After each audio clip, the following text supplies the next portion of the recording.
I'm making this video in response to the Google's decision to abandon censorship and relocate its Chinese language search engine to Hong Kong.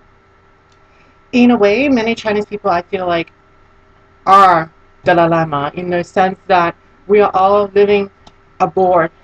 Maybe you can call it in exile, because we can't or don't want to return to a country because of the corrupted and violent Chinese Communist Party, the Republic of China.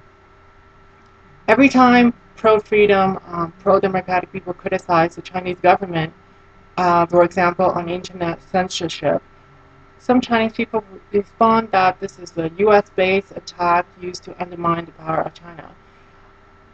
Some people might be doing that for that other reason, but even though there are many problems in the US and in the West, and I believe that at least people here are allowed to view the things that they want on the internet. Not everything. Prime Minister Stephen Harper is still refusing to release the Afghan torture memo, but for the most part, people are allowed a greater freedom to participate in different religions, including the Falun Gong. And searching for any information they want without any filtering done by the government. Some will say that the Chinese people are now have more freedom to criticize the government on local issues, and that's great. I don't live in China, so I'm happy that there are more freedom to discuss things and even criticize the government on certain issues, and I think we should celebrate that. But what about but why is the government still persecuting people who believe in certain religion, like Falun Gong? Why is that there's this case of the person called Liu Xiaobo, who was sentenced to 11 years in prison last Christmas for allegedly inciting subversion of state power. Even with all the economic prosperity, many Chinese people are still living in extremely poor conditions. I am reading a book about how Chinese students who want to go to university, who got really great mark, and they could be Zhongyun because they have such high mark, they get to go to university, but they don't have money to pay for tuition because they're so poor in so many parts of rural China. According to a Chinese worker website, there are